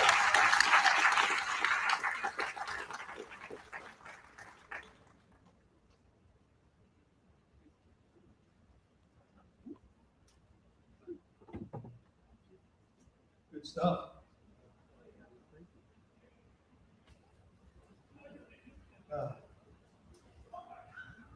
Hey, let me ask you a question. When does early voting start? When is that? The 26th. It's a Tuesday. When's the primary? June 9th. Oh yeah, it's a Tuesday. When's the general election? 3 November. That's Tuesday. It's not an accident that today's 1 week before early voting starts, and it's not an accident that we're doing this on a Tuesday. Okay? We can put 326 people, that's the count because I have time to count. We can put 326 people here, and oh, by the way, the Republicans, 5 miles from here, last month, hosted by a guy named Russell Fry, had a forum for 4 of the governor candidates. They had 77 people in the room. 77 people. Give yourself a hand. We're just getting started. We're just warming up. We're just figuring this out. I'd like to introduce now Secretary of State candidate, Edwina Winter.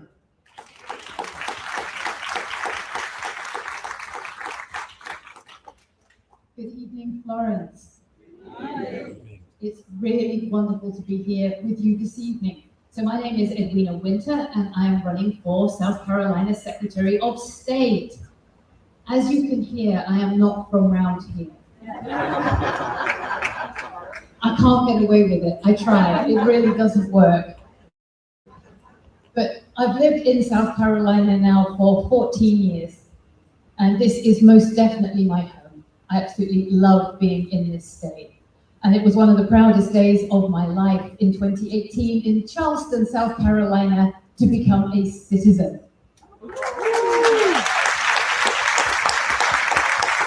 And one of the reasons why I am running was February 2025, the Trump administration comes along and signs an executive order that says they are going to review all naturalized citizens to see if they still want us to be able to live here.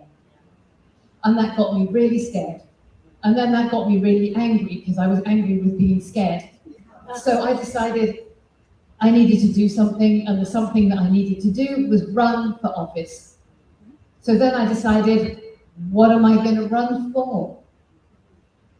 What am I qualified for? And I decided Secretary of State was the thing to do because that's what I was most qualified for. So what does the Secretary of State do? Well, it's a really boring job.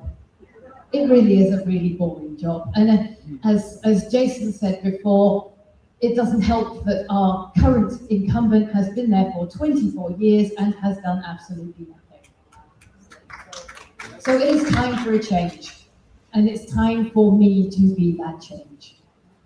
So if you buy anything in the state, if you give money to charity in the state, if you use a notary in the state when you're signing documents, all of those things are touched by the South Carolina Secretary of State. So it's really about record keeping and licensing and oversight and things like that. But it could be so much more. And that's really what I want to do. I want to turn the office into an engine for small business and non-profit growth. I want to be able to take the office, thank you. I want to be able to take the office outside of Columbia. First of all, it'd be nice if somebody answered the phone. That would be a really good thing. But once they've done that, I want to take the office outside. I want to take it into rural areas, into areas which are somewhat disadvantaged, into areas where people can't necessarily get a car ride to be able to come and create their business.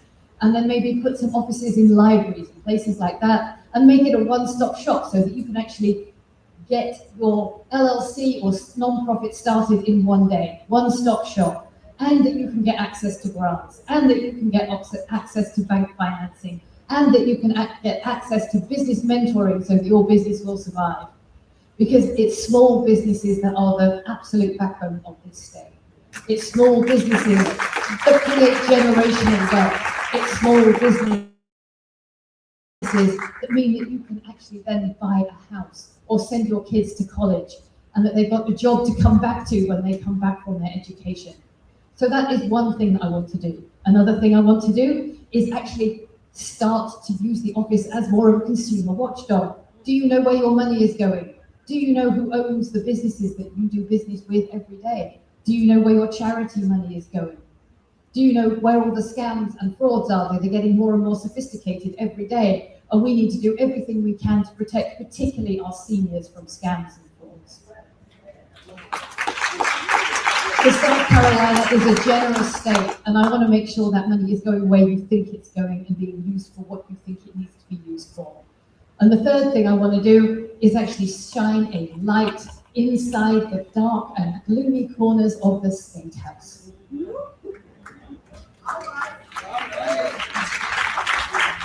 And I know that I can do this because I have 38 years of global business experience. I have worked all over the world, including places like China and Japan and Taiwan and the United Arab Emirates. And if you can do business in Japan as a woman, you can certainly do it in the State House. So please think about voting for me, June 9th. I would really be honoured to have your vote. Thank you very much.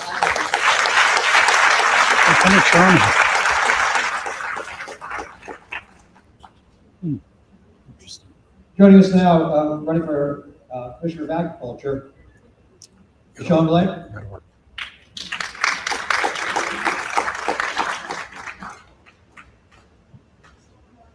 Good evening, everyone. Good evening. All right, let's try this one more time. Good evening. Awesome. I'm Deshaun Blending. It is a privilege and an honor as always to stand before you and talk to you about the Commission of Agriculture position. Now, how many of you, by show of hands, have heard of the Commission of Ag before? Show of hands. Okay, good people in the room. How many of you all are farmers? Okay, hey, farmers. All right, how many of you grew up on a farm? All right, quite a bit of people. But how many of you like to eat everything? Right. So everyone in this room, hands should be up because agriculture touches every part of our lives, whether you grew up on the farm or you shop at the grocery store. It touches every one of our lives. Agriculture is the thing that sustains us. It's the food, the fiber, the fuel we need in order to sustain ourselves. And our Commission of Ag should be someone who is knowledgeable, who is passionate about the work, and actually want to make sure we get things done to help our communities grow and to develop. Because right now, we are a $51 billion agricultural industry, but we rank 7th in the nation for worst food insecurity. Yep. 7th in the nation for worst. I didn't say the best, the worst food insecurity. Yep. And so we can be doing better as a state. When we think about the Commission of Ag role, that job is to make sure our system is developed from what we're producing to making sure it gets down to the people. The produce that we're growing to making sure it's getting to the people, and we need that pipeline in the middle to develop because our system is broken. Right now, we've had infrastructure closed all across our have access to a market. It's the reason I'm the 4th generation farmer, and my mother's side were farmers. My granddad, before he passed in 1993, he told his kids, do anything else but farm. Because the road was hard as a small farmer, especially a Black farmer in the South. And so as he continued our farming legacy, he dealt with a lot of inaccessibility to credit and market and access to loans. And that made him want to give up on farming. He literally died doing what he loved. However, the next generation is skipped. This is the story of so many folks. Young people don't really realize where their food comes from.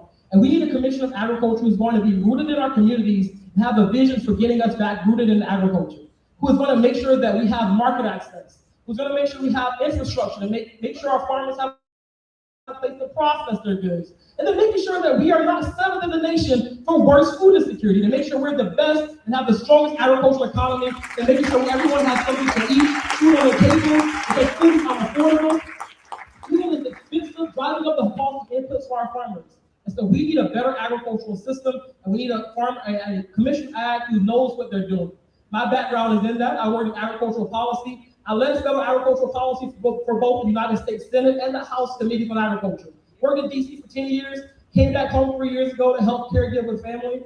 God called me to serve in that role, and then now God's called me to serve in this one. To serve all of you, the people across our state, to make sure we have a better agricultural economy, to make sure that people have food on their tables, and the farmers have the resources that they need, and we have the infrastructure, that pipeline in the middle is strong and developed. And I am that commissioner that will make sure that happens. Again, I'm going to oppose the primary, so you won't see me on the ballots in June. And you will see me in November. And on November 3rd, remember, Deshaun Blanding for South Carolina Commissioner of Agriculture. Thank you. God bless you. Yay!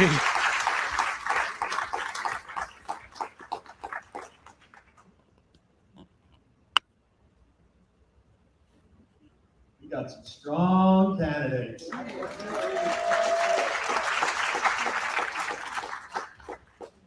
Need to tell these 10 people, right? You gotta support incumbents, you gotta support people challenging. Gotta do it, folks. Remember, this is a war. This is a war. Choose your weapon, not your words. Words that come from your heart. Last speaker of the statewide speakers, Ms. Sylvia Wright, Superintendent of Education.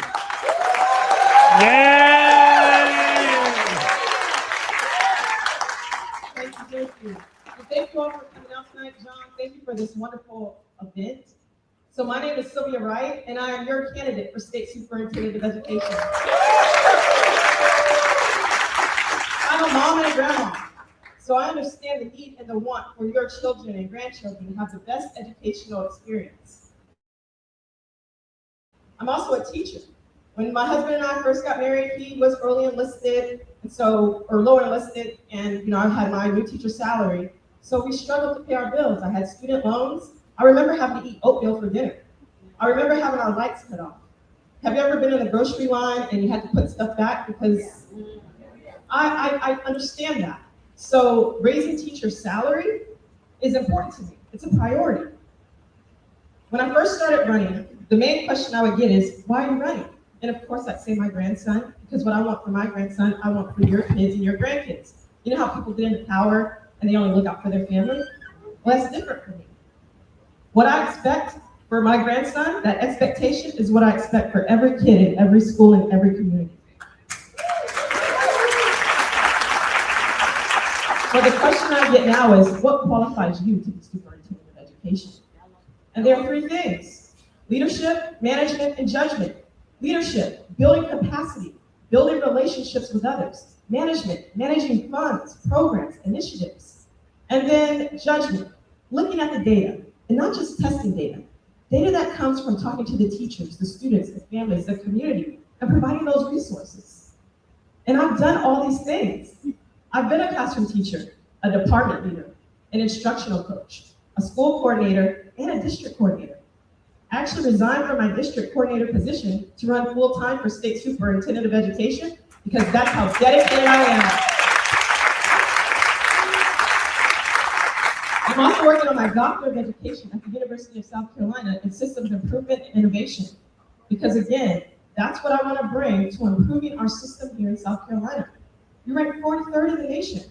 And we've been in the bottom 10 for the past 20 years. Yep. So it's not this current superintendent that's the problem. She might be making things worse. But and I've traveled all over the state, all 46 counties, and that's the energy, you guys. People are ready for change. And so the question I get is, it's a lot of work to do, how are you gonna fix it? Yeah. And it's true, there's a lot of work to be done, but there are three things, three top priorities the minute that I get this position that I'm going to start implementing. First, early childhood education, I wanna expand that. We need universal pre-K for our 4-year-olds. Right now it's income-based. So if your kid does not qualify for income-based, you have to pay for private preschool. And so that leaves a big gap of people or kids who don't have access. And the data tells us that. Only 39% of kindergartners demonstrated readiness last year. So I'm going to remove that barrier by, of course, working with the General Assembly and creating universal pre-K. The second thing is school safety. And I'm not just talking about an intruder. I'm talking about buildings with mold. Buildings that when it rains, it floods, and the students have to be rerouted to the other side of the building. I've seen this with my own eyes. I worked in the rural area. It disrupts learning. I'm talking about bullying. I'm talking about class sizes that are overcrowded. All these things are school safety. student misbehavior, school safety. So I want to convene a school safety advisory council. I want to do an audit of school safety all over the state, and then use those results to create policies to make our schools safer. And the last but not least, I want to strengthen our teacher pipeline. And in order to do that, y'all are awesome. I want to strengthen our teacher pipeline. And doing that, I'm going to partner with our SC universities and our tech schools. And in exchange for people going through the teacher education program and spending 5 years as a teacher in South Carolina, we're going to pay for their tuition. So no student loans. And on top of that, starting salary is $60,000. And the General Assembly, they're already moving in this direction.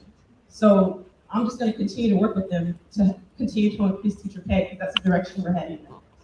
And so the biggest question that I get is, how are you going to pay for all of these innovative ideas? Y'all, the money is there. We have to look and see where the money is going. That's the first thing. And then strategically and intentionally put it where it needs to go. Start asking people, instead of throwing money at education, find out what the needs are, and then be intentional about how we're supporting our schools. And the second thing is we're leaving a lot of grants on the line, a lot of federal grant money. So I think my time is up. I see you over there. So please visit my website, right2026sc.com. I need volunteers. I need donations. But most importantly, I need your vote on June 9th. Thank you.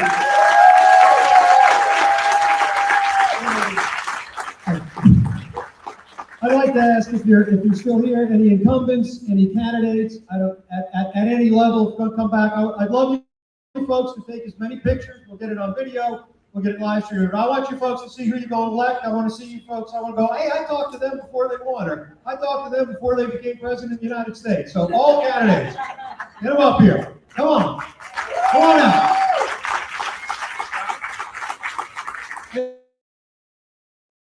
Any incumbents that are here, I'd love to have you on stage. You're an incumbent. You're the ones that said it's possible, right? We can look and we can say, these folks have done it. These folks are there. Yes.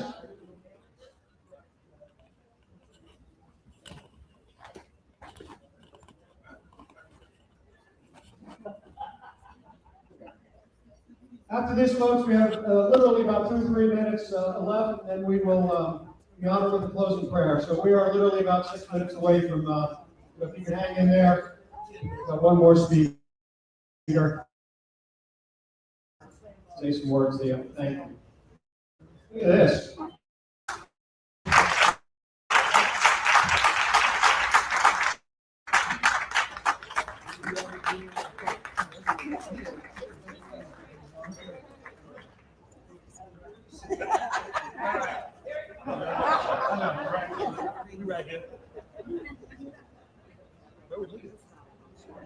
Guys, this is the end of the program tonight. I hope you enjoyed this presentation, and I hope you get out and vote for these candidates. You have a very good night. I'd like to introduce sort of a home sponsor, if you will, or someone who's been integral to helping us put this together over here. He is the chair of the Florence Democratic Party. And I think, oh, here we are, Malcolm. Malcolm,